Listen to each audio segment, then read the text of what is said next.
They called her the Hollow Wolf. Born with silver eyes and no ability to shift, Mirren was the shame of Velmoran. For 23 years she had endured the whispers, the pity, and the disgust. But nothing had prepared her for the day Alpha King Corvain stood before his court and declared her worthless. He had stripped her of her rank, her home, and her dignity. Cast her into exile like refuse, while his new queen smiled from the throne that should have been Mirren's. Now she survived in the borderlands, forgotten by everyone who had once pretended to care. She had accepted her fate. She had stopped hoping. Then the rider came bearing the crimson banner of Astravar, the rival kingdom Velmoran had warred with for generations, and when Mirren saw who dismounted from the war horse, her blood turned to ice. Alpha King Calyx, the most powerful ruler on the continent, the man Corvain feared above all others. He had crossed enemy territory, risked war, and ridden for 3 weeks through treacherous lands, and he had done it all for one purpose: her. "I've been searching for you," he said, his amber eyes holding hers with an intensity that made her forget how to breathe. "The whole world calls you worthless, but I know what you really are." Mirren didn't understand. She couldn't understand. Not until he made his offer clear. He would take her to Astravar as his queen. He would give her everything Corvain had stolen. He would protect her with his dying breath. But he warned her of one thing. His kingdom was cursed, and the price of saving it might destroy them both. Neither of them knew how wrong he was. The curse wouldn't destroy them. It would forge them into something unstoppable. The borderlands were where you went when no one wanted you. And Mirren had learned, in the 7 months since her exile, that no one had ever wanted her at all. She crouched beside the half-frozen stream, scrubbing her only spare tunic against the rocks. Her fingers had gone numb hours ago, but she kept working. Stopping meant thinking. Thinking meant remembering. And remembering meant reliving the moment Corvain had looked at her with those cold gray eyes and spoken the words that ended her life. "You are defective, hollow. A wolf who cannot shift is no wolf at all. I, Alpha King Corvain of Velmoran, declare this woman unfit to serve as my mate. She is cast out, stripped of rank and title, banished to the borderlands until death claims her worthless bones." The court had erupted in whispers. Some had laughed. His new queen, the beautiful Solène, had smiled with such satisfaction that Mirren understood instantly. This had been planned. Every moment of the past year, every cold shoulder and cruel rumor, every time Corvain had looked at her with growing disgust. Solène had orchestrated it all, but understanding didn't change anything. Mirren had walked out of that hall with nothing. No possessions, no coin, no family willing to claim her. Her father had died years ago. Her mother had remarried into a pack that wanted nothing to do with a daughter who couldn't shift. She had been alone for so long that exile almost felt familiar. Almost. A branch snapped in the forest behind her. Mirren's head jerked up, her body going rigid. Wolves lived in these borderlands. Rogues, mostly. Criminals and outcasts who had been cast out of various packs. They were desperate and dangerous, and more than once she'd had to hide for days to avoid their hunting parties. But this sound was different. Hoofbeats. Multiple horses. The creak of leather and the clink of metal. Mirren abandoned her washing and scrambled up the rocky bank toward the tree line. Her shelter, if you could call it that, was a shallow cave half a mile north. If she could reach it before they spotted her. "Don't run!" The voice came from everywhere and nowhere, deep, commanding, resonant with an alpha presence so powerful that Mirren's legs locked beneath her. She couldn't move. She couldn't breathe. Slowly, fighting every instinct that screamed at her to flee, she turned. The rider emerged from the trees like something out of a nightmare. His horse was massive, black as midnight, breath steaming in the cold air. Behind him rode 6 more soldiers, all wearing armor that gleamed crimson in the pale winter light. But Mirren barely registered the soldiers. Her attention was fixed entirely on the man. He was tall, taller than Corvain, with shoulders broad enough to block out the sky. His hair was dark, falling in unruly waves past his jaw, and his eyes were the color of molten amber, burning with an intensity that made her want to look away and never stop looking all at once. She knew that banner, crimson and gold, the roaring lion, Astravar, the enemy kingdom, which meant this man could only be one person. Alpha King Calyx, Mirren breathed, the words coming out as vapor in the frozen air. He dismounted in one fluid motion, his boots hitting the snow-covered ground without sound. When he walked toward her, she noticed he moved like a predator, all controlled power and deliberate grace. He stopped 3 feet away, close enough that she could smell him. Pine and wood smoke, and something darker beneath. Something that made her hollow wolf stir restlessly in her chest for the first time in months. "You know who I am," he said. It wasn't a question. Mirren's chin lifted despite her terror. "Everyone knows who you are. The Alpha King of Astravar, the enemy of Velmoran, the man who killed Corvain's father in single combat." She paused. "Have you come to kill me? Because Corvain already took everything I had. There's nothing left worth claiming." Something flickered in those amber eyes. Not anger, not pity. Interest. "I haven't come to kill you," Calyx said slowly. "I've come to find you." "Find me?"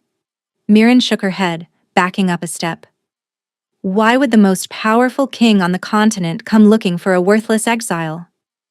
"Because you're not worthless." The words hit her like a physical blow. For a moment she couldn't speak. Couldn't process what he'd said. She had heard herself called worthless so many times that she had started to believe it. To accept it. To wear it like a second skin.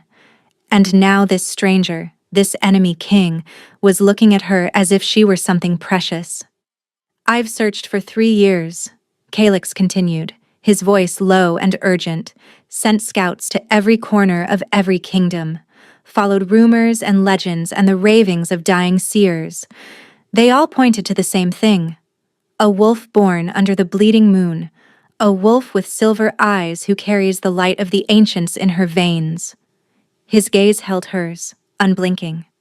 A moonborn. Mirren's blood turned to ice. "I don't know what that is," she said quickly, too quickly. "Yes, you do." He stepped closer. "You know exactly what you are. You've always known, even if you couldn't name it. That's why your wolf won't emerge. She's waiting." "Waiting for what?" "For the bond that will unlock her." Mirren's heart was hammering so hard she thought it might crack her ribs. This was madness. She wasn't special. She wasn't powerful. She was a defective wolf who couldn't shift, couldn't fight, and couldn't even keep a roof over her head. But Calyx was looking at her like she was salvation itself.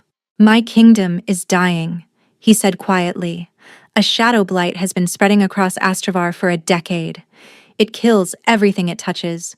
Crops, animals, people. My healers have tried everything. Nothing works." He exhaled slowly. "An ancient prophecy speaks of only one cure, a moonborn who can draw the corruption out of the land and purify it with her light." "And you think that's me?" Myron's voice cracked. "You're insane. I can't even shift.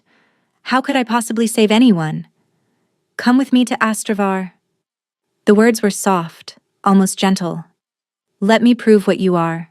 And if I'm wrong, if you truly are what Corvain claimed, I'll return you here with enough gold to live comfortably for the rest of your life." Mirren stared at him. This was a trap. It had to be a trap. But then again, what did she have to lose? She was already dead. Corvain had made sure of that. Living or dying hardly mattered anymore. "And if you're right," she whispered, "if I am this moonborn?" Calyx's expression shifted. Something raw and desperate broke through that controlled exterior for just a moment.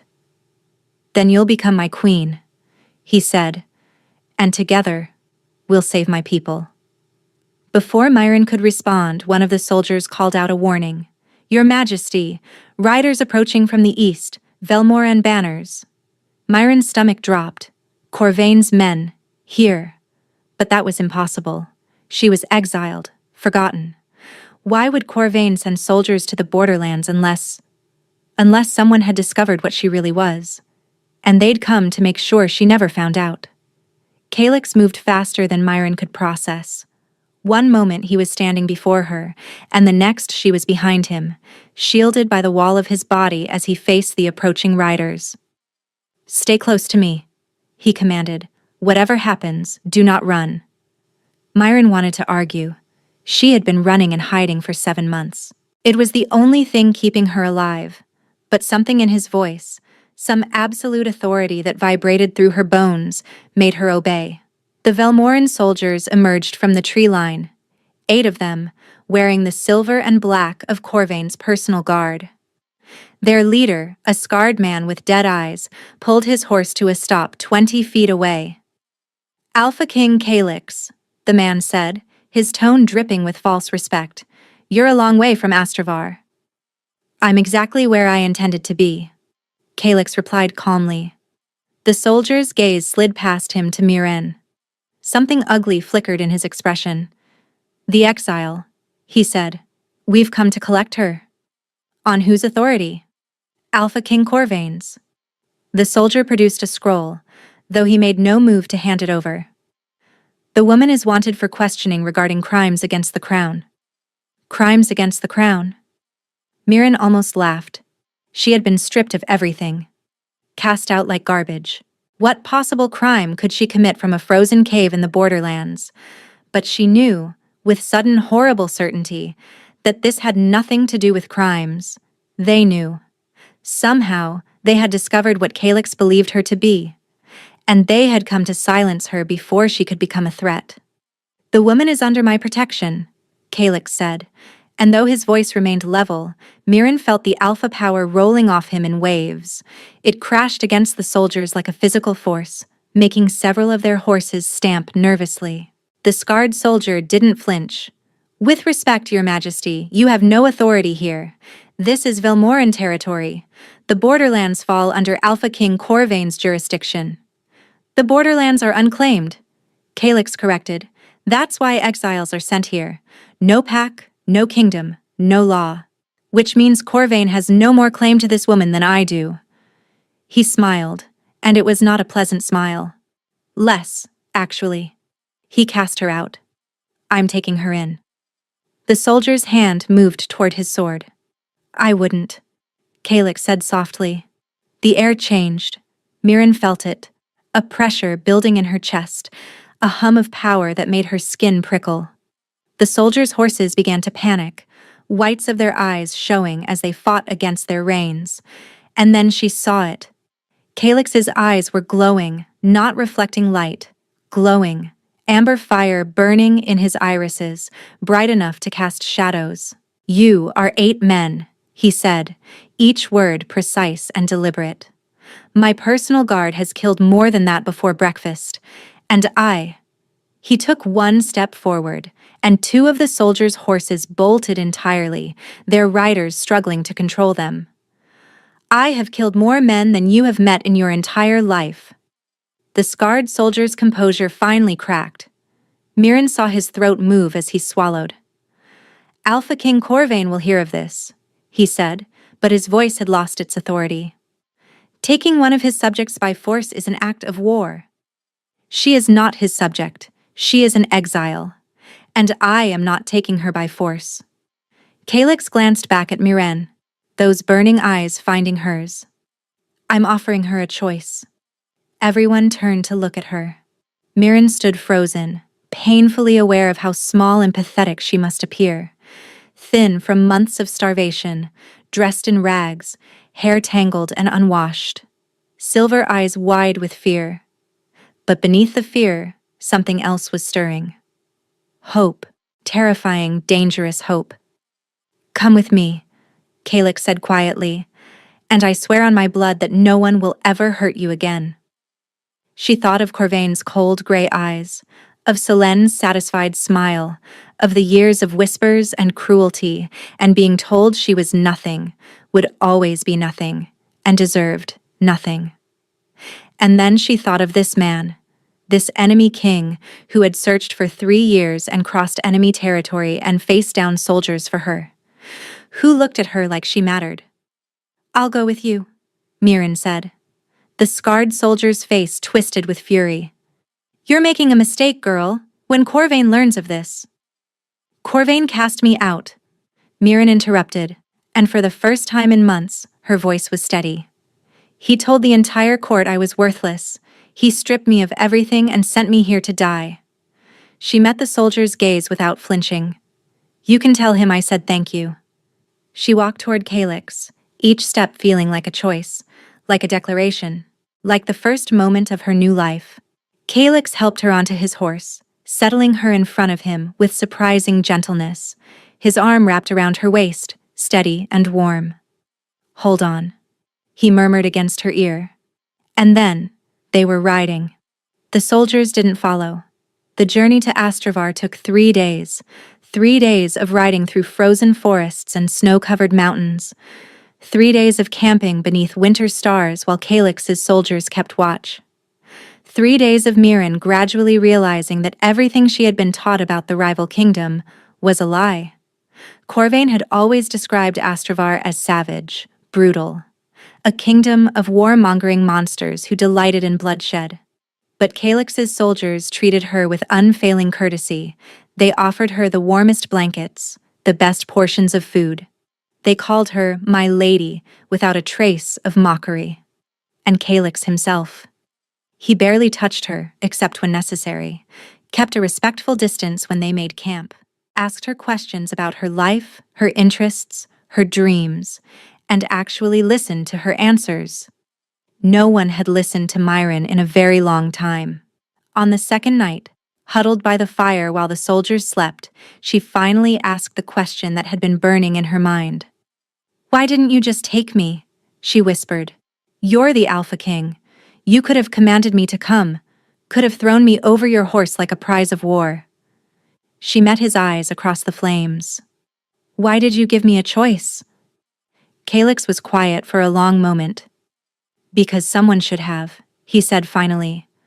"Long ago, before Corvain and Selene and all the cruelty. Someone should have asked what you wanted. Someone should have given you the power to decide your own fate." His jaw tightened. "I couldn't change your past, but I could give you a choice about your future." Mirren's throat constricted. "You don't know me," she managed. "You don't know anything about me except some ancient prophecy that might not even be true. Why do you care?" The firelight caught his amber eyes, turning them to molten gold. "Because I know what it feels like," Calyx said quietly. "To be told you're nothing. To believe it. To carry that weight until it crushes something vital inside you." He looked away, into the darkness beyond the fire. "I was not always a king. I was not always powerful. Before my father died, before the crown passed to me, I was the second son. The spare, the disappointment." Mirren stared at him. "My brother was everything I wasn't," Calyx continued. "Strong, confident, born to lead. My father made it clear every day that I was unnecessary. A backup plan he hoped he'd never need." His voice dropped.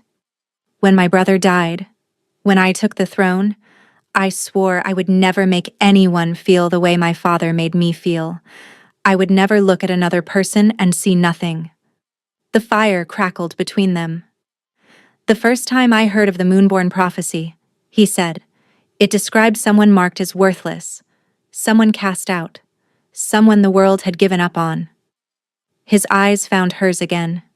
"It described you, Mirren, and I knew, even before I found you, that you would be the one. Because only someone who has been broken can understand how to heal." Mirren didn't realize she was crying until she felt the tears freezing on her cheeks. She wiped at them quickly, embarrassed. But Calyx just looked at her with something like understanding. "Get some sleep," he said gently. "Tomorrow we reach Astravar, and everything will change." The city rose from the mountains like a crown of stone and gold. Mirren had never seen anything like it. Velmoran's capital was all hard angles and dark stone, built to intimidate. But Astrovar gleamed in the winter sunlight, its towers spiraling toward the sky, its walls carved with intricate patterns that seemed to shift and dance as she watched. And the people. They lined the streets as Calyx rode through, cheering and waving and calling out blessings. Children threw winter flowers. Elderly women reached out to touch the hem of his cloak. Soldiers saluted with fists over their hearts. They loved him. Mirren couldn't reconcile this with the monster Corvain had described. The bloodthirsty tyrant, the savage warrior, the enemy of all that was good. She glanced back at Calyx, who was nodding to his people with quiet dignity. "They seem happy to see you," she said softly.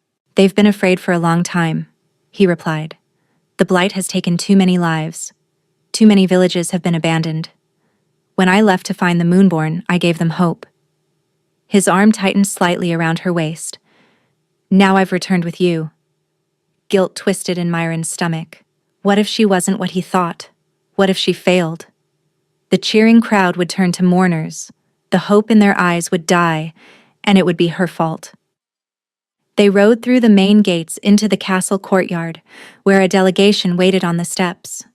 Nobles and advisors and servants, all arranged in formal lines, all staring at her with varying degrees of curiosity and skepticism. One figure stood apart from the rest. A woman, tall and willowy, with hair the color of burnished copper and eyes like chips of green ice. She was beautiful in a cold, sharp way, and she was looking at Mirren with something that went beyond skepticism. It was hatred, pure and undisguised. "My king," the woman said, as Calyx dismounted. Her voice was honey over broken glass. "You've returned. We were beginning to worry." "Your worry is appreciated, Ravenna." Calyx helped Mirren down, his hands lingering at her waist a moment longer than necessary. Though unnecessary. Ravenna's green eyes tracked every point of contact between them. "And this is—" She let the question hang, laden with judgment. "This is Mirren," Calyx said. "She will be staying in the Queen's chambers." The courtyard went absolutely silent. Mirren felt the weight of dozens of stares, all of them shocked, most of them hostile. The Queen's chambers. Even she understood what that meant. Ravenna's mask of composure cracked for just an instant. Something ugly flashed beneath before she smoothed it away. "The Queen's chambers," she repeated carefully. "Your Majesty, perhaps we should discuss this privately." "There's nothing to discuss." Calyx's voice carried the same authority he'd used on the Velmoran soldiers. "Mirren is to be treated as an honored guest. Anyone who disrespects her disrespects me." He offered Mirren his arm. She took it, trying to project a confidence she didn't feel, and together they walked up the steps past the silent delegation. Ravenna's eyes followed them the entire way. The Queen's chambers were larger than any space Mirren had ever occupied. A massive bed dominated one wall, draped in silks of deep blue and silver. A fireplace crackled with warmth. Windows stretched from floor to ceiling, offering views of the mountains and the city below. And servants. So many servants.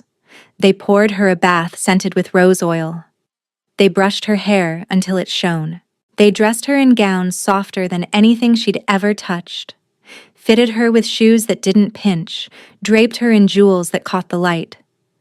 When Mirren finally looked in the mirror, she didn't recognize herself. The thin, dirty exile was gone. In her place stood a woman with silver eyes that gleamed like starlight and cheekbones that had been hidden beneath months of hunger. She looked almost beautiful. "The king requests your presence at dinner," one of the servants announced.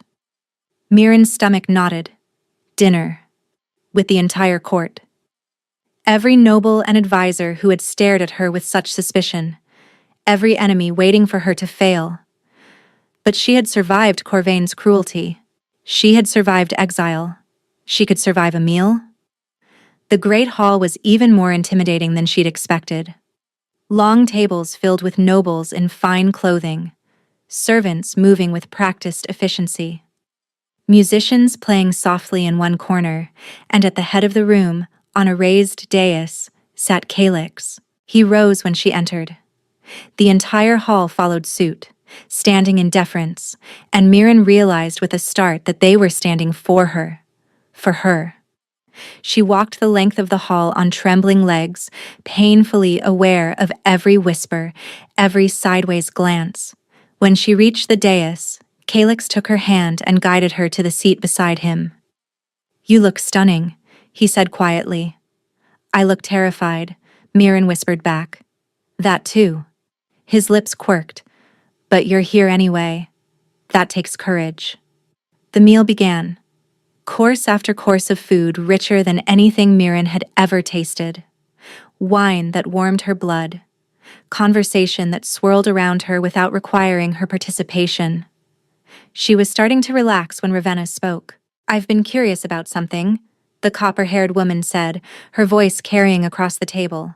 "Our new guest claims to be a moonborn, a creature of legend, and yet—" She smiled sweetly. "I see no proof. No display of power, no shifting." The hall went quiet. Myron's fork froze halfway to her mouth. "The prophecy says the moonborn's power awakens through the mate bond," Calix said evenly. "It takes time." Time. Ravenna's smile didn't waver. "Of course. How convenient." She turned to address the hall at large. "We've all heard the stories. Our king searched for 3 years, spent countless resources, chased rumors across the continent. And now he returns with a woman who cannot prove she is anything special at all." Her green eyes found Mirren's. "Tell me, dear, are you certain you're not simply a clever fraud hoping to warm the king's bed?" Gasps rippled through the hall. Mirren felt heat flooding her face. Her hands were shaking. The old familiar shame was rising in her chest, the voice that whispered she was worthless, would always be worthless. But then Calix moved. He rose to his feet, and the hall fell deathly silent. "Lady Ravenna," he said, and though his voice was calm, something dangerous lurked beneath. "You forget yourself. I simply ask what everyone is thinking. You insult a guest under my protection." He stepped down from the dais, walking toward her with slow, deliberate steps. "You question my judgment. You imply your king has been deceived by a commoner." Ravenna's composure finally cracked. She paled, shrinking back in her seat. "I meant no disrespect, Your Majesty." "And yet, disrespect is what you delivered." Calix stopped before her, looming over her chair. "Myron is not on trial. She does not need to prove herself to you or anyone else in this room. She is my guest, and if she chooses to become my queen, she will be exactly that." "If she chooses," the words echoed through the hall, and Mirren felt something crack open in her chest. He wasn't forcing her. Even now, with his entire court watching, he was giving her a choice. "Now," Calix continued, his voice dropping to a whisper that somehow carried to every corner of the room. "You will apologize to her." Ravenna looked like she'd swallowed something rotten. "I apologize," she gritted out. "For any offense?" "To her," Calix repeated, "not to the heir." Ravenna's eyes found Myron's. The hatred there had deepened, curdling into something poisonous. "I apologize," she said through clenched teeth. "My lady." Calix returned to his seat, taking Myron's hand and pressing a kiss to her knuckles. "Anyone else with questions?" he asked the hall. Silence answered him. The rest of the meal passed without incident, but Mirren couldn't shake the chill that had settled over her. Ravenna wanted her gone. That much was clear, and something told Myron that a public humiliation wouldn't be the end of it. Later that night, Myron stood by the window of her chambers, staring out at the moonlit mountains. A knock came at the door. "Come in," she called. Calix entered, still dressed in the fine clothes from dinner, though he looked tired. The shadows under his eyes were darker than they'd been that morning. "I wanted to check on you." he said, after what happened with Ravenna. I'm fine. Mirren hugged herself. I've heard worse. That doesn't make it acceptable. She turned to look at him. Who is she to you? Ravenna? Something flickered across his face. She was meant to be my queen. An arranged match. Negotiated when we were children. I ended the betrothal 3 years ago, when I began searching for the Moonborn. Everything suddenly made sense. She hates me, Mirren said quietly, because I took her place. A place she never truly held. Calyx moved closer. I never loved her, Myron. I never even wanted her. The betrothal was politics, nothing more. But she wanted you. He was silent for a moment. Then, yes, I believe she did. Mirren looked out the window again. The moon was full and bright, casting silver light across the snow. Why me? She whispered. You've searched for 3 years. You've clearly had options. Beautiful women, powerful women, women who could actually shift. Why did you choose the broken one? Calyx moved to stand beside her, close enough that she could feel the warmth radiating from his body. Because the prophecy isn't about power, he said quietly. It's about heart. The Moonborn isn't special because of what she can do. She's special because of who she is. He turned to face her, amber eyes catching the moonlight. Someone who has been wounded and survived. Someone who has been told she's nothing and refused to disappear. Someone whose capacity for healing comes from knowing exactly how much pain can break a person. Mirren's eyes burned with unshed tears. You see things in me that I've never seen in myself, she breathed. Then let me help you see them. He reached out, his fingers brushing a strand of hair from her face. His touch was gentle, almost reverent. I know you're afraid, he said. I know you don't trust easily, but I swear to you, Mirren, on everything I am, that I will never hurt you. I will never cast you out. I will never make you feel worthless. She wanted to believe him. Gods, how she wanted to believe him. But Corvain had made promises too. Before the cruelty, before the exile. How can you be so sure? She asked, her voice trembling. How do you know I'm the one? Calyx smiled, and it transformed his face, made him look younger, softer, and almost hopeful. Because when I'm near you, he said quietly, I feel something I've never felt before. A pull, a warmth. Like my wolf is finally waking up after years of silence. Mirren's breath caught. She felt it too. Had felt it since the moment he'd appeared in the borderlands. A stirring deep in her chest, where her hollow wolf had slumbered for so long. What does that mean? She whispered. It means the bond is forming. Calyx's eyes held hers. It means you're my mate, Myron. And when that bond completes, when your wolf finally awakens, you'll be the most powerful creature in this kingdom. Before she could respond, a commotion erupted outside her door. Shouting, running footsteps, the clash of steel. Calyx's expression shifted instantly from tender to deadly. Stay here, he commanded. He was out the door before she could protest. Mirren stood frozen, heart pounding as the sounds of fighting grew louder. Screams, the thud of bodies. And then, cutting through it all, a voice she recognized.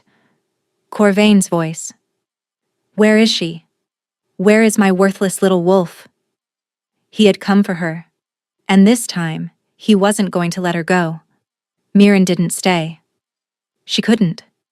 Not when Corvain's voice echoed through the halls like a blade scraping against stone. Not when the sounds of fighting grew closer with every heartbeat. She slipped out the servants' entrance, following the narrow corridor toward the source of the chaos. Her heart hammered against her ribs. Her palms were slick with sweat. Every instinct screamed at her to run, to hide, and to become invisible the way she'd learned in the borderlands. But she was done running. The great hall was in chaos when she reached it. Corvain stood at the center of the room, flanked by 20 soldiers in Velmoran silver.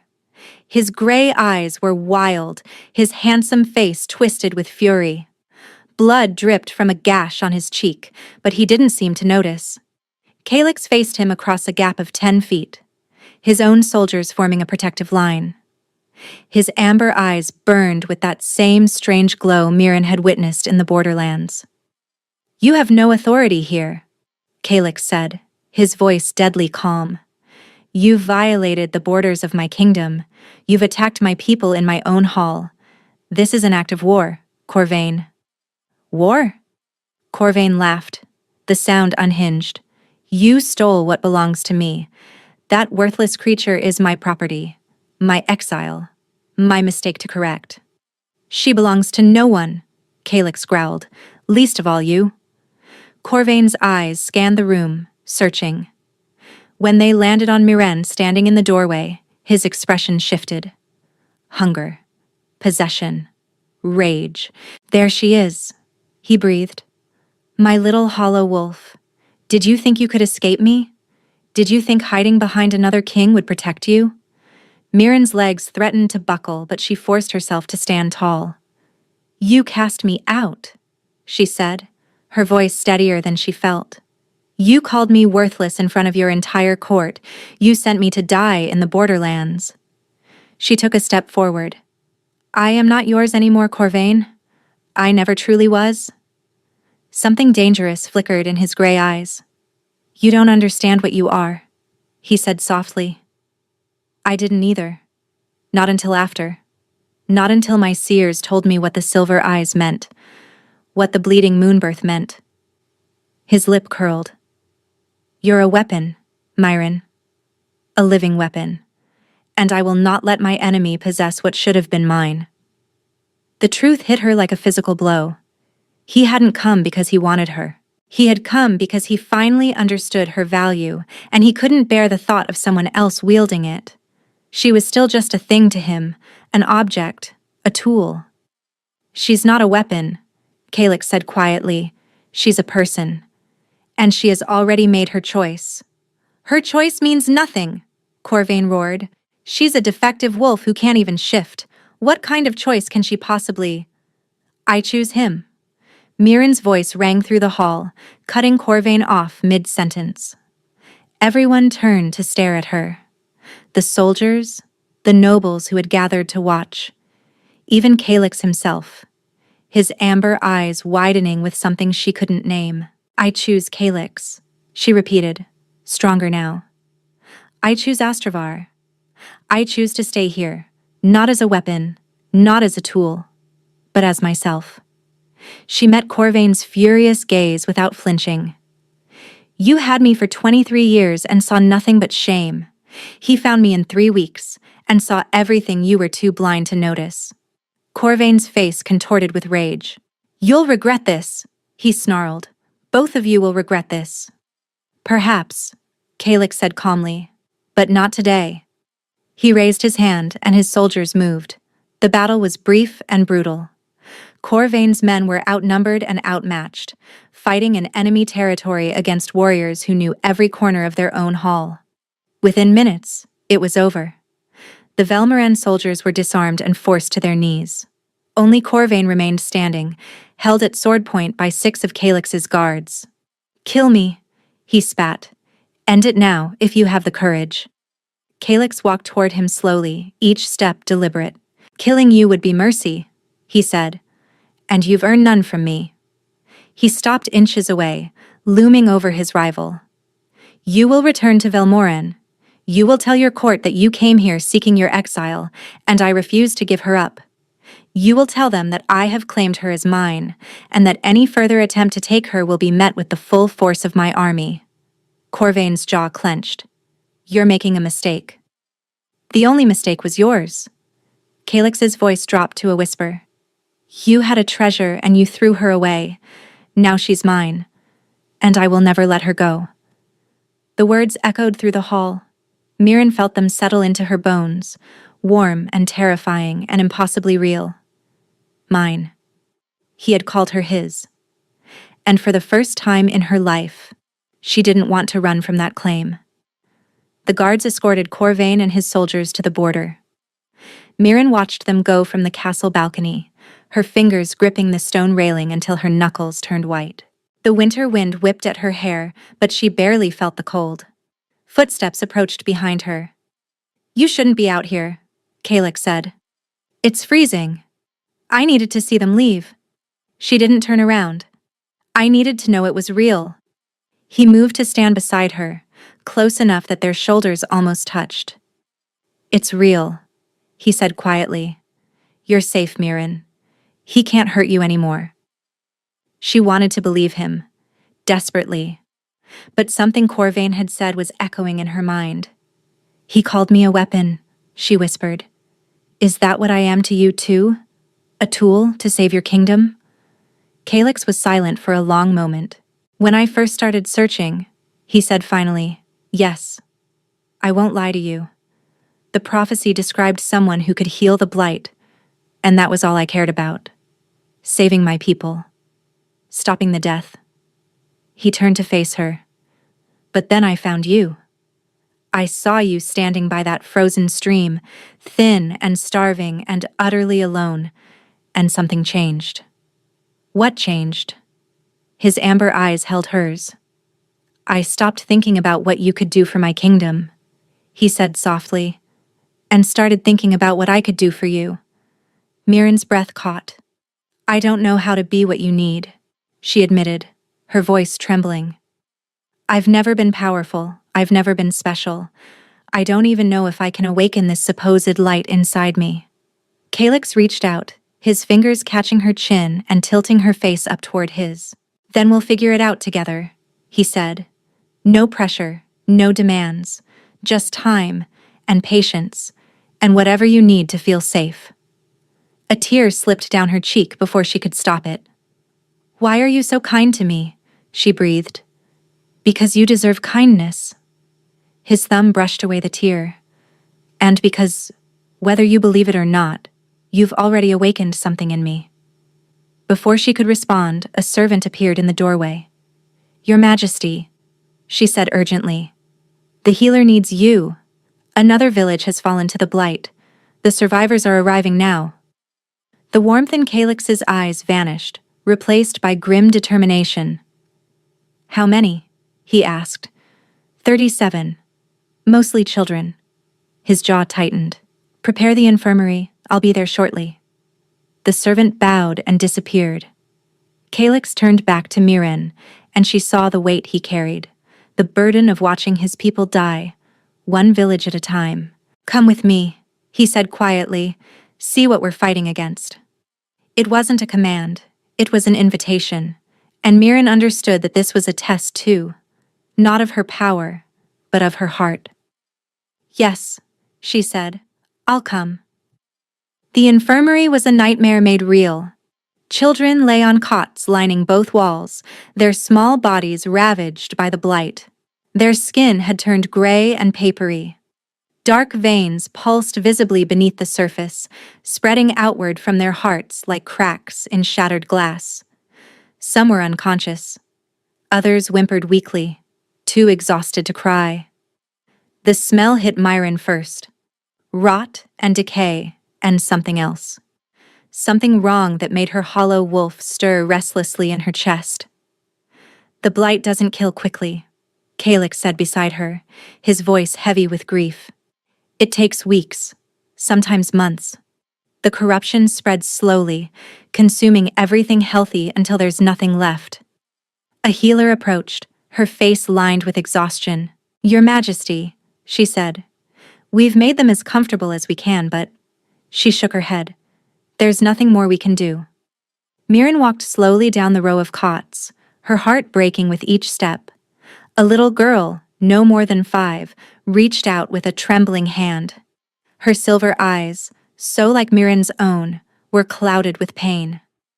"Are you the Moon Lady?" the girl whispered. "The one who's going to save us?"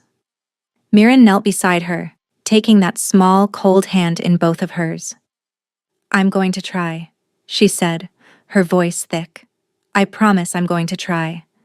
The girl smiled weakly. "I knew you'd come. Mama said the light would come." Something cracked open inside Mirin. She looked down at their joined hands, at the dark veins pulsing beneath the girl's translucent skin. And deep in her chest, something stirred. Not her wolf. Something else. Something warm and bright and ancient. Myron. Calix's voice was sharp with concern. Your eyes. She didn't understand until she looked up and saw her reflection in the metal basin beside the cot. Her silver eyes were glowing, not like Calix's amber fire, but softer, purer, like moonlight given physical form. The light spread from her eyes to her hands, spilling into the little girl's body like water filling an empty vessel. The child gasped. The dark veins retreated. Just slightly, barely perceptible, but Mirren saw it. The corruption was pulling back. Then the light flickered and died. Mirren collapsed backward, caught by Calix before she hit the floor. Her head was spinning. Her body felt hollow, drained of something essential. What happened? She gasped. Calix was staring at her with wonder. You healed her, he breathed. Not completely, but the blight retreated. I saw it. The healer rushed over, examining the little girl with trembling hands. He's right, she said, her voice awed. The corruption has stopped spreading. It's actually reversed slightly. She looked at Mirren with something like reverence. In 10 years of fighting this blight, I've never seen anything like it. Mirren tried to stand, but her legs wouldn't cooperate. Why am I so weak? She whispered. You drew on the light without a completed bond, Calix said quietly. Without your wolf awakened, you have no anchor. The power flows through you, but it takes pieces of your life force with it. Horror washed over her. You mean I could die? She breathed. If I try to heal them all, I could. Yes. His arms tightened around her. That's why the bond matters.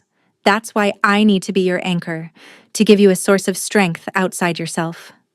He looked down at her, amber eyes burning with intensity. But I won't force it. I won't rush you. If you're not ready, I am. The words left her mouth before she could second-guess them. I'm ready, she repeated.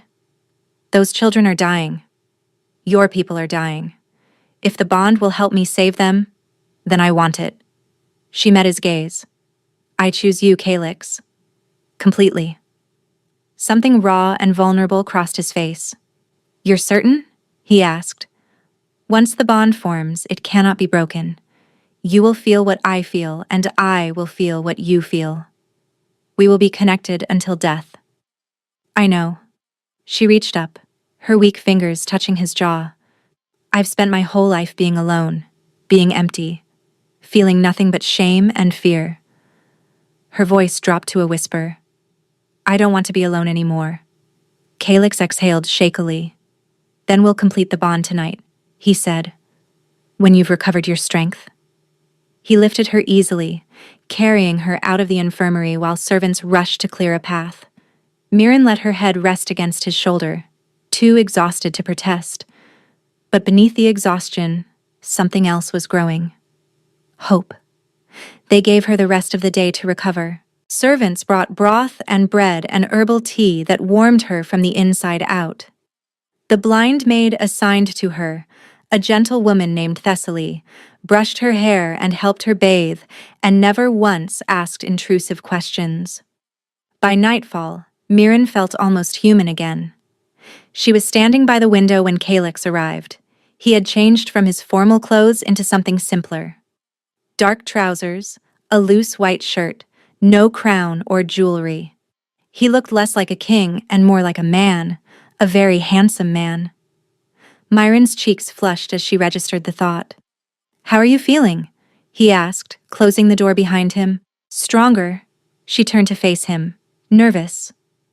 That's understandable. He walked toward her slowly, giving her time to retreat if she wished. The bond can be intense, especially the first time.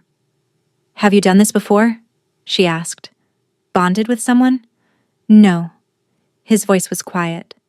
I've taken lovers, but I've never formed a true mate bond. I was waiting. Waiting for what? For you. The simple honesty of the words made her heart ache. Calix. she whispered. I need to tell you something before we do this. He stopped a foot away from her. Anything. I've never. She swallowed hard. I've never been with anyone. Not truly. Corvain courted me for a year before the exile, but we never. He said he was waiting for the ceremony. Looking back, I think he was simply disgusted by me. Calix's expression darkened. His loss, he said quietly. His unfathomable loss.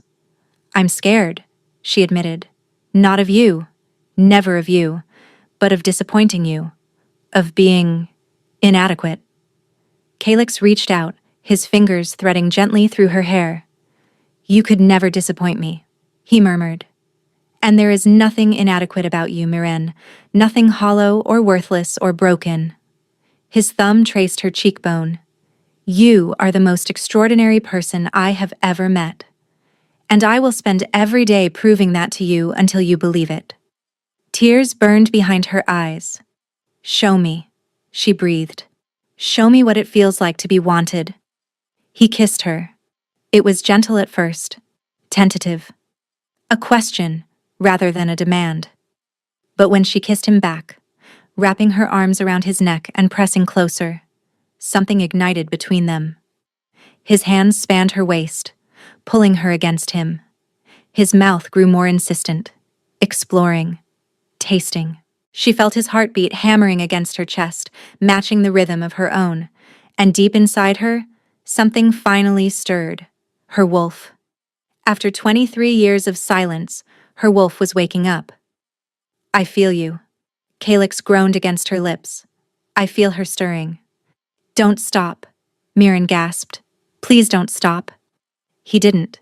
He carried her to the bed with reverent hands and laid her down like she was precious. He removed her clothing piece by piece, pressing kisses to every inch of skin he revealed. He whispered words against her body, words like beautiful and perfect and mine. And when they finally came together, Miren understood at last what it meant to be complete. The bond snapped into place like a key turning in a lock. She felt Calix's emotions flooding into her. His desire, his tenderness, his fierce protectiveness. Beneath it all, something deeper. Something that felt terrifyingly like love. And he felt her too. All of her. The fear and the hope and the desperate longing for belonging. They moved together, learning each other's rhythms, building towards something vast and unknowable.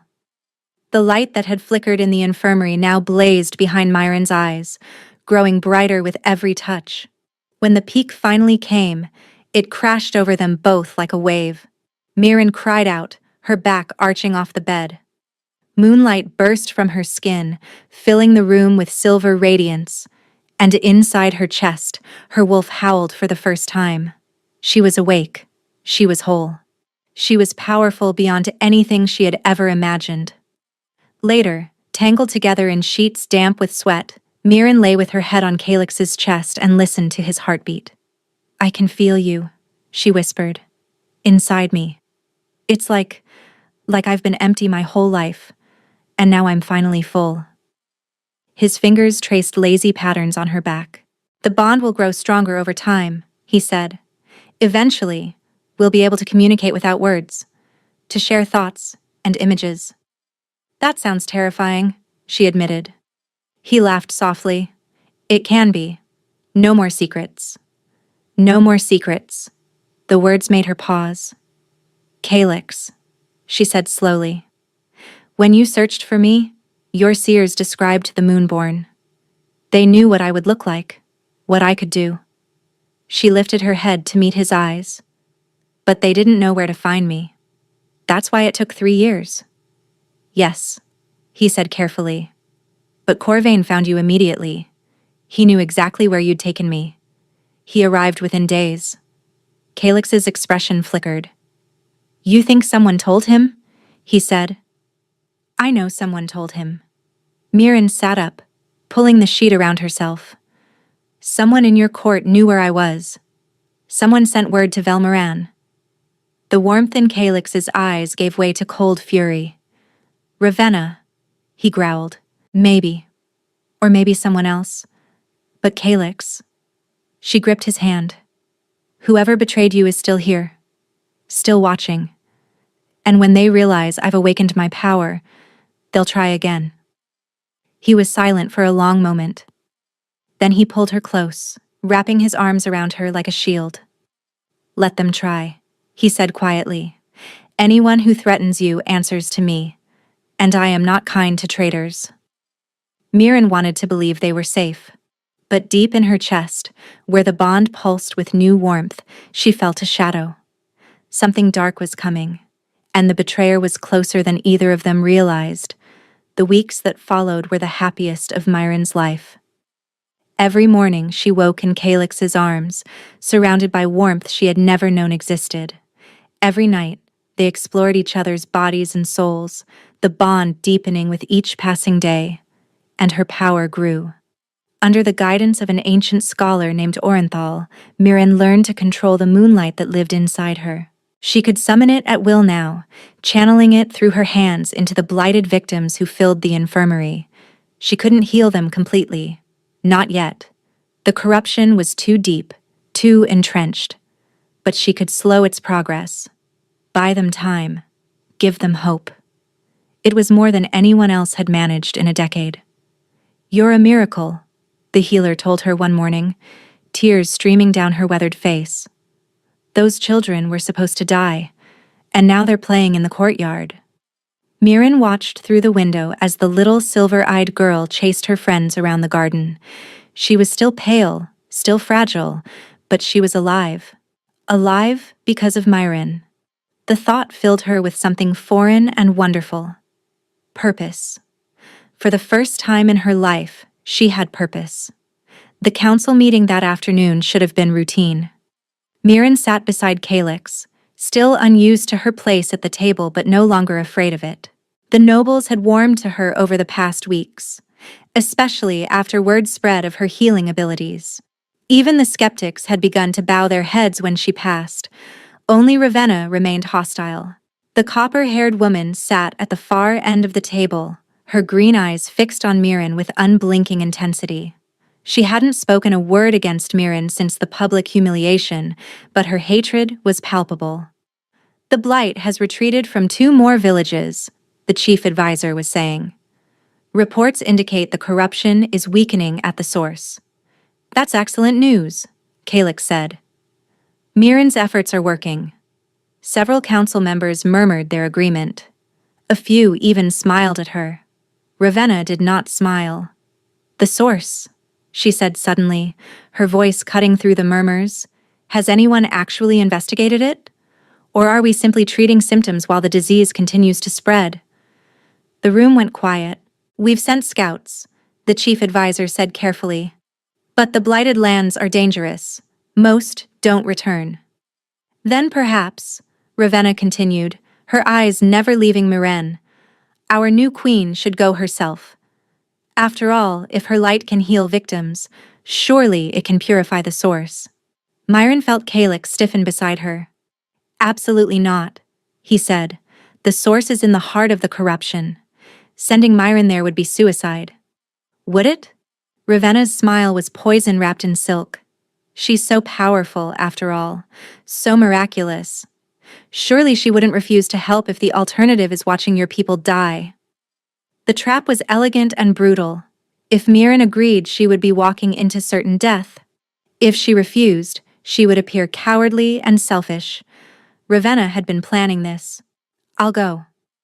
The words came from Mirren before she fully registered speaking them. Calyx's hand gripped hers under the table. The bond carried his fear crashing against his fury. Mirren, he said tightly. A word. In private. He barely waited for the study door to close before rounding on her. What were you thinking? He demanded. You just volunteered to walk into the most dangerous place in the kingdom. I was thinking about those children, Mirren said calmly. I was thinking about your people dying in their beds while we sit in this castle and wait for them. And I was thinking about losing you. His voice broke. I just found you. I can't. He turned away, running both hands through his hair. His terror flooded through their connection, raw and overwhelming and utterly at odds with the powerful king he presented to the world. She moved closer, placing her hand on his back. "You won't lose me," she said softly. "You don't know that." "No," she admitted. "But I know that I can't sit here and do nothing while people suffer. Not when I have the power to help." She moved around him, forcing him to meet her eyes. "You searched for me because of a prophecy. A prophecy that said the Moonborn could heal the blight. Not just slow it. Heal it." His jaw tightened. "The prophecy also says the Moonborn must sacrifice something precious to purify the source," he said quietly. "We never told you that part." Ice flooded Mirren's veins. "What kind of sacrifice?" "We don't know." His eyes held hers. "But I won't let it be you. I won't let you become a martyr for my kingdom." "It's my kingdom now too," she reminded him gently. "You made me queen. These are my people as much as yours." Calyx exhaled shakily. "How did I fall so hard for someone so stubborn?" he murmured. Despite everything, Mirren smiled. "Probably the same way I fell for someone so overprotective." His arms wrapped around her, pulling her close. "If you insist on going," he said against her hair, "then I'm going with you. The kingdom needs you here. The kingdom means nothing without you." The words should have felt excessive, dramatic. Instead, they felt like truth. "Together then," Mirren whispered. "We face the source together." Calyx pulled back, his amber eyes burning into hers. "Together," he agreed. "But we prepare first. We train. We learn everything we can about the corruption and how to fight it."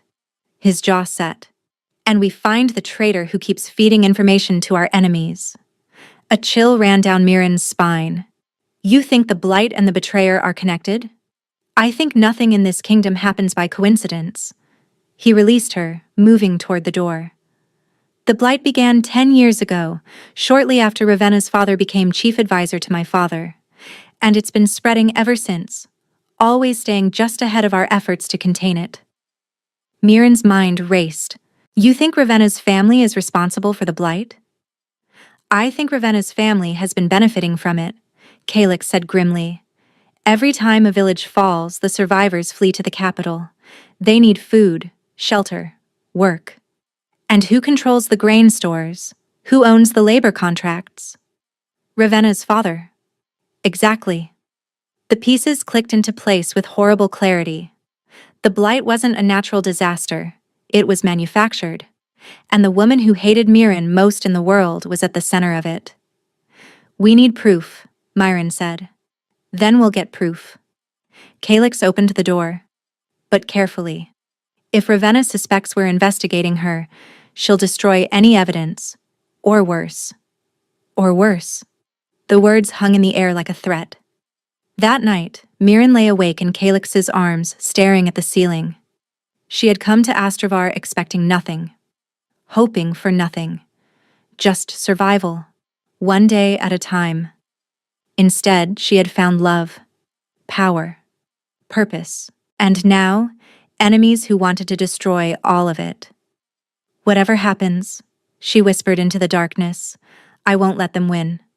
Calyx stirred beside her, his arms tightening. "Neither will I," he murmured. "Neither will I." But somewhere in the castle, hidden in shadows, a figure watched and waited.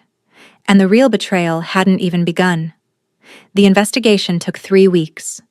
3 weeks of secret meetings, whispered conversations, and carefully gathered evidence. 3 weeks of Mirren playing the gracious queen while Calyx played the unsuspecting king. 3 weeks of watching Ravenna smile her poisonous smile, never knowing they were closing in. And now, they had her. "The documents are irrefutable," the chief advisor said, spreading the papers across Calyx's desk. "Lord Vanthros has been diverting grain shipments for over a decade. The shortages that forced refugees into labor contracts were manufactured. And these letters..." He tapped a stack of parchment. "These prove Ravenna knew everything." Mirren stared at the evidence with sick fascination. Letters in Ravenna's own hand, detailing payments to alchemists who specialized in corruption magic. Records of bribes to officials who looked the other way. And most damning of all, a single page that connected everything. A map of the Blight spread, marked with dates. Each date corresponded to a payment. Each payment preceded a new outbreak by exactly 1 week. They hadn't just been profiting from the Blight. They had been creating it. How many people? Mirren whispered. How many people have died because of this? The chief advisor's face was gray. Thousands, he said quietly. Perhaps tens of thousands over the years. Calyx stood motionless by the window, his back rigid with barely contained fury. The mate bond pulsed with his rage, hot and terrible and barely controlled. Arrest them, he said, his voice deadly calm. Both of them, tonight. Your Majesty, the advisor hesitated. Lord Vanthros commands significant loyalty among the Eastern nobles. If we move against him without... I said arrest them. The advisor bowed and fled. Mirren moved to Calyx's side, taking his hand in hers. We'll get justice, she said softly, for all of them. He turned to face her, and she saw the weight of 10 years of failure in his eyes. I should have seen it, he said. I should have known. They were right under my nose the entire time, and You trusted the wrong people. Myron interrupted gently. That's not a flaw, Calyx. That's being human. I'm not supposed to be human. His voice wavered. I'm supposed to be a king. My people died because I couldn't see what was in front of me.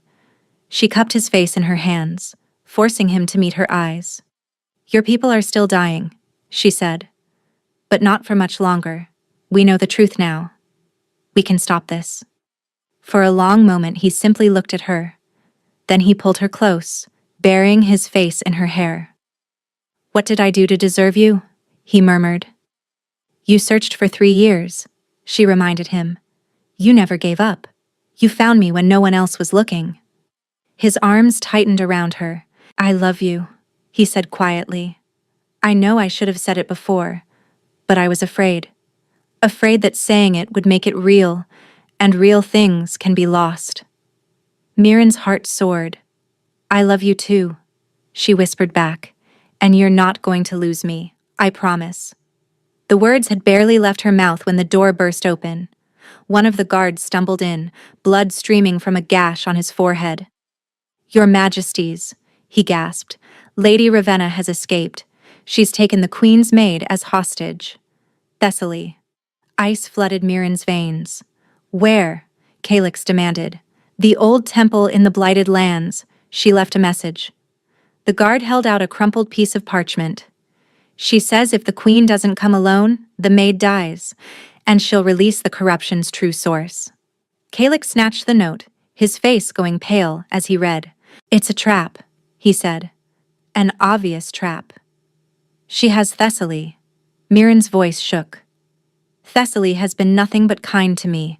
I can't let her die because of me. And I can't let you walk into Ravenna's hands. Then come with me. She gripped his arm. We go together, like we planned. We face the source. We stop Ravenna. And we end this. Calyx's jaw clenched. His terror warred with his determination through their connection. His desperate need to protect her battled against his knowledge that she was right. Together, he finally said. But we bring soldiers. Ravenna doesn't get to dictate terms. They rode out within the hour. The Blighted Lands were worse than Mirren had imagined. The corruption had twisted everything. Trees grew at impossible angles, their bark black and weeping. The ground itself seemed to pulse with dark veins, the same veins she had seen spreading through the sick children. The air smelled of decay and something older, something wrong in a way that made her wolf howl with instinctive fear. The source is close, Calyx said, his amber eyes scanning the twisted landscape. I can feel it. Mirren felt it too, a pull in her chest, like something calling to the moonlight inside her, drawing her forward. They found the temple at the heart of the corruption. It had been beautiful once, ancient stones carved with symbols of the moon, archways reaching toward the sky. but the blight had consumed it. The stones were black now, crumbling. The carvings had been erased by creeping darkness. And standing at the entrance, Ravenna waited. She held a knife to Thessaly's throat, her green eyes wild with triumph. "You came," she said. "How touching. The worthless exile risking everything for a blind servant?" "Let her go," Mirren said, fighting to keep her voice steady. "This is between us." "Oh, it's so much bigger than us." Ravenna laughed, the sound echoing off the corrupted stones. "Do you know what this temple is? What it was built for?" "Enlighten me." "It was built to contain something." Ravenna's smile widened. "Something my ancestors captured centuries ago. A creature of pure corruption, bound beneath these stones by ancient magic." She gestured at the darkness pulsing through the ground. "My family has been feeding it ever since, keeping it alive, keeping it growing." Horror washed over Mirren. "Why?" she breathed. "Because when the creature is strong enough, it will break free, and whoever releases it will control it." Ravenna's eyes burned with fanatical light. "I was going to be queen. I was going to rule Astravar with that power at my command. But then, you came along. You worthless, hollow nothing, and ruined everything. So this is revenge?" Calix stepped forward, his soldiers flanking him. "You would destroy your own kingdom because you couldn't have the crown. This kingdom was never mine." Ravenna's voice turned bitter. "My family built it. My ancestors sacrificed everything for it. And then your bloodline swooped in and took the throne, leaving us to grovel at your feet for scraps." She pressed the knife tighter against Thessaly's throat. "No more. Tonight the old blood rises. Tonight I take what was always owed to me." She slammed her hand against the temple wall. The ground shook. Cracks split the stone floor, spreading outward in jagged lines. Black light erupted from below, so dark it seemed to swallow the moonlight. And from the depths, something began to rise. It was massive, formless, a writhing mass of corruption and shadow that filled the temple and spilled outward like a tide. Eyes appeared within the darkness, hundreds of them, all fixed on Mirren with hungry recognition. "The Moonborn!" the creature hissed, its voice coming from everywhere and nowhere. "I have waited so long to taste your light." "Run!" Calix shouted, grabbing Mirren's arm. But she couldn't run. The creature's presence pinned her in place, pressing against her mind like a physical weight. The moonlight inside her flared in response, bright and desperate. And then the creature struck. Pain. Blinding, overwhelming pain. Mirren felt the corruption slam into her chest like a fist, forcing its way past her defenses. It was cold and wrong and hungry, seeking the light inside her with mindless desperation. She screamed, "Mirren!" Calix's voice, distant and frantic. "Mirren, fight it!" She was trying. Gods, she was trying. But the creature was too strong, too ancient. It had been growing for centuries, feeding on the life force of an entire kingdom. And she was just one woman. One worthless, hollow, broken woman. No. The thought cut through the darkness like a blade. She was not worthless. She was not hollow. She was not broken. She was Moonborn. Mirren reached deep inside herself, past the fear and the pain, to the place where her wolf waited. Her wolf, who had slumbered for 23 years. Her wolf, who had finally awakened when she found her mate. Her wolf, who was not afraid. The transformation ripped through her. She had never shifted before, had believed she never could. But now her body twisted and reshaped itself, bones cracking and reforming, skin giving way to fur the color of fresh snow. When it was over, she stood on 4 legs, larger than any wolf she had ever seen, and her fur glowed with pure moonlight. The creature recoiled. "Impossible," it hissed. "You are hollow, empty. How do you have this power?" Understanding flooded through Mirren. That was why she had never shifted. That was why her wolf had been silent for so long. She hadn't been defective. She had been waiting. The hollow space inside her, the emptiness everyone had mocked and pitied, had been a vessel. A container meant to hold something vast and ancient and powerful. The light of the moon itself. "I was never empty," she said, her voice resonating with power. "I was making room." She lunged. Light erupted from her body as she collided with the creature, burning through the corruption like fire through dry paper. The creature screamed, a sound that shook the temple to its foundations. But it wasn't enough. The creature was too large, too entrenched. For every shadow she burned away, more rose to take its place. "Myron!" Calyx was suddenly beside her, his own wolf form massive and golden. His strength flowed into her through their bond. "Take what you need. Everything I have is yours." She drew on their connection, pulling his energy into the light. It still wasn't enough. The creature laughed, a horrible wet sound. "You cannot destroy me," it gloated. "I am fed by suffering, by despair, by every life that has been lost to the blight. You would have to purify the entire kingdom to—" It stopped. Understanding dawned in its countless eyes. "No," it whispered, "you wouldn't. The cost would be worth it." Mirren closed her eyes. The prophecy had spoken of sacrifice. Something precious. Something vital. Now she understood. To purify the source of corruption, she would have to give up everything the corruption fed on. Every drop of suffering. Every moment of despair. Every memory of being worthless and unwanted and alone. She would have to let go of her pain. All of it. The fear of abandonment. The shame of being different. The years of cruelty and rejection and silent tears.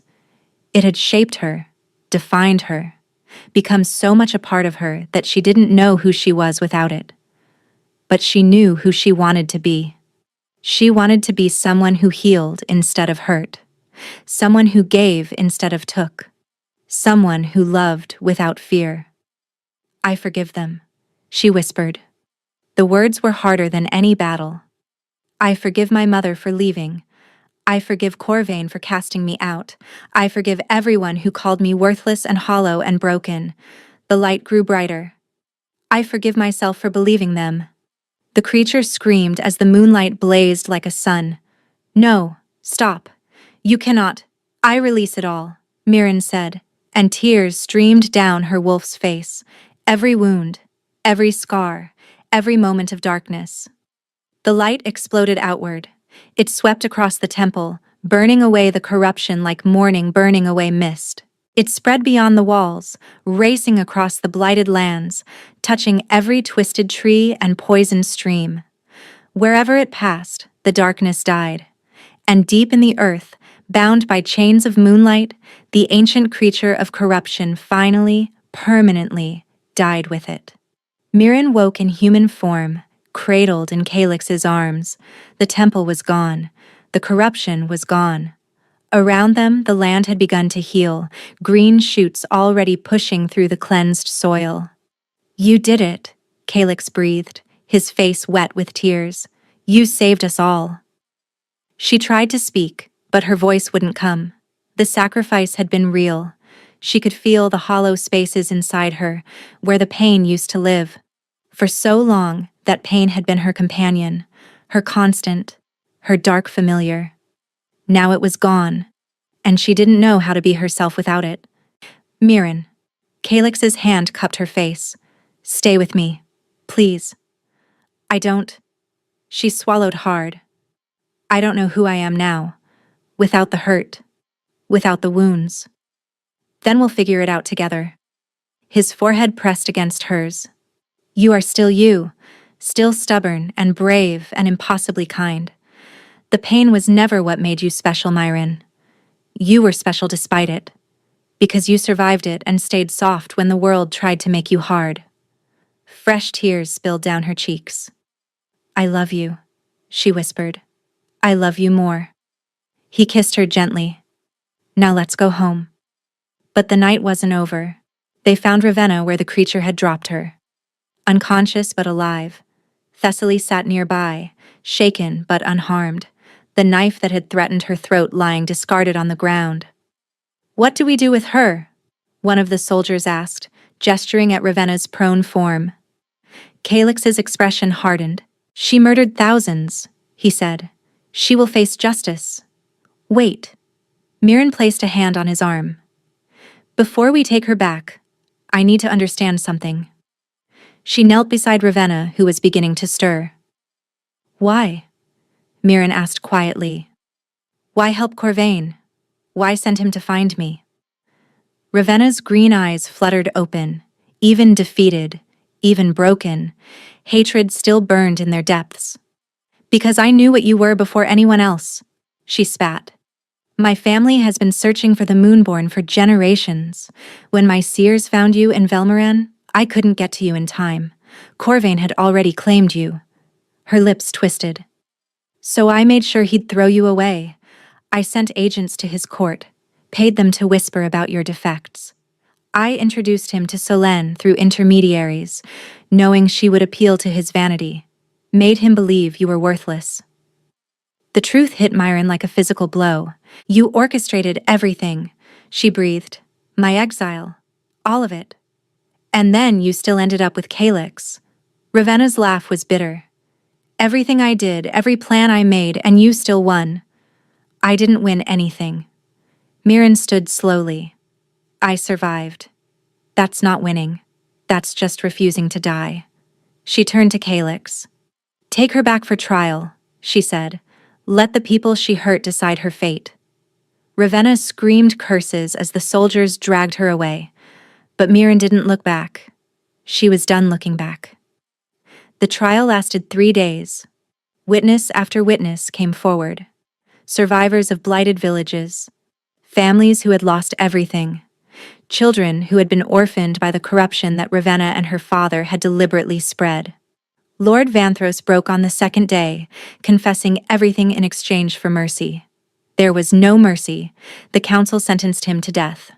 Ravenna, as the architect of the scheme, received the same sentence. Myron watched the executions from the castle balcony, Calix's hand clasped in hers. "Is it wrong that I feel nothing?" she asked quietly. "I should feel satisfied, vindicated. But I just feel empty." "Not empty," Calix corrected gently. "At peace. There's a difference." Maybe he was right. The crowds dispersed below. Life in Astravar would return to normal or something close to it. The blight was gone. The threat was ended. Healing could finally begin. "There's something else," Calix said carefully. "News from Velmoran." Mirren tensed. "Corvain? He's been overthrown." Calix's voice was neutral, but she sensed his satisfaction through their link. When word spread that his former betrothed had saved Astravar while he sat on his throne doing nothing, his nobles revolted. Soleni fled. Corvain has been imprisoned pending trial for the abuses of his reign. For a long moment, Mirren simply stood there, processing. The man who had called her worthless. The man who had cast her out like garbage. The man who had tried to reclaim her as a weapon. He was gone. "I thought I would feel more," she admitted. "Triumph, maybe, or vindication. But I just feel relieved." "That's because you've moved on."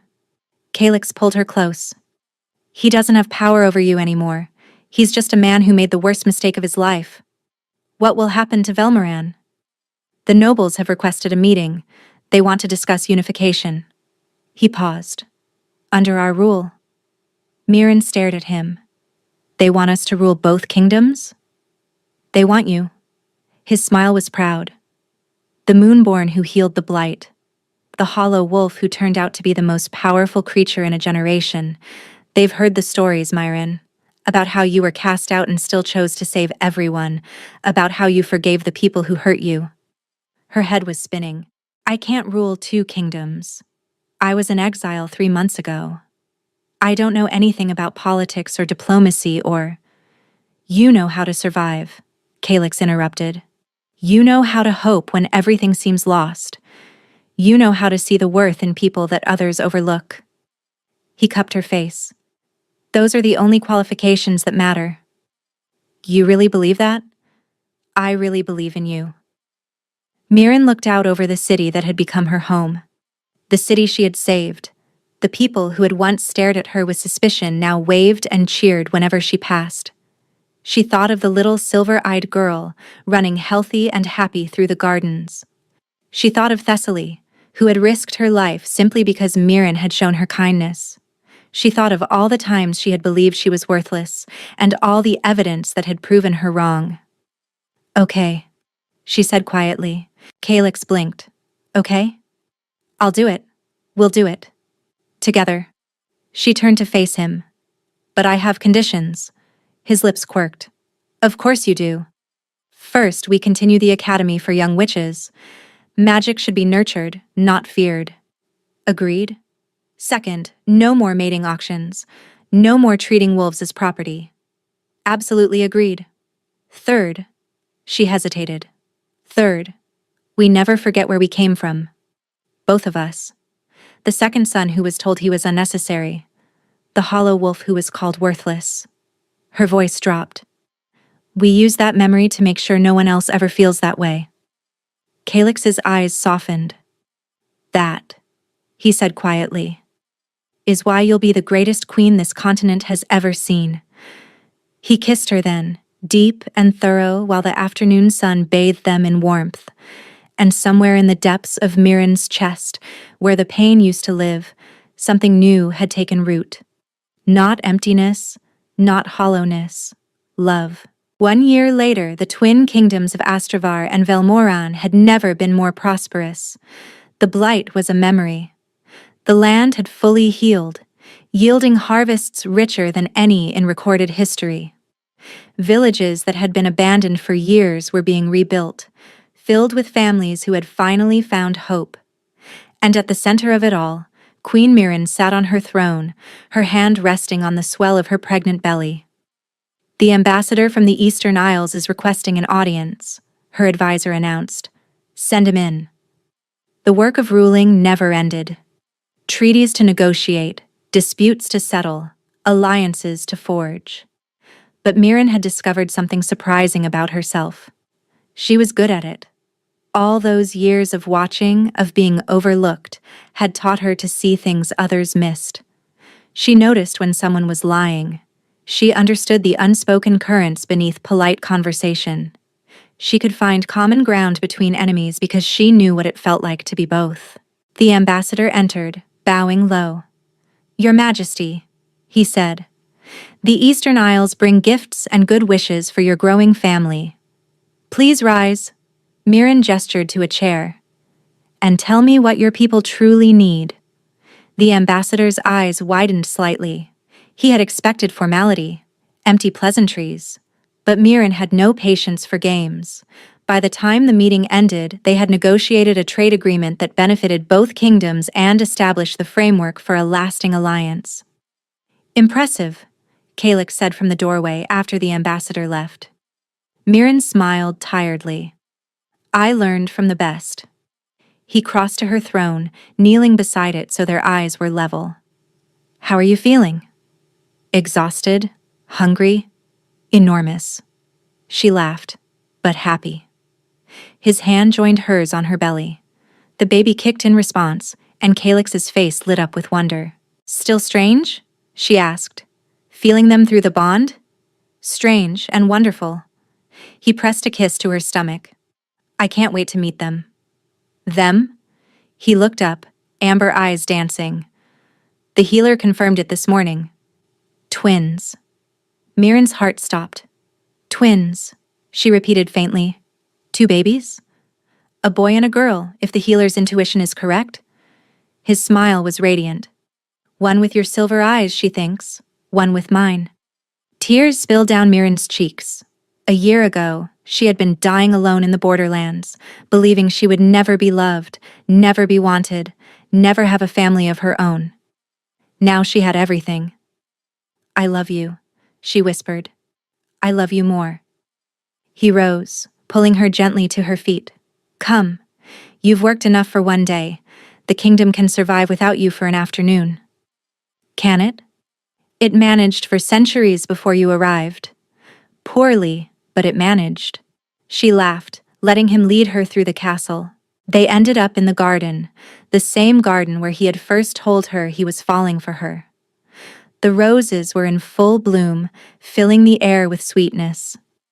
Calyx spread a blanket on the grass, and they lay together watching the clouds drift overhead. "Do you ever think about how different things could have been?" Mirren asked quietly. "If you hadn't found me, if Corvain's soldiers had gotten there first?"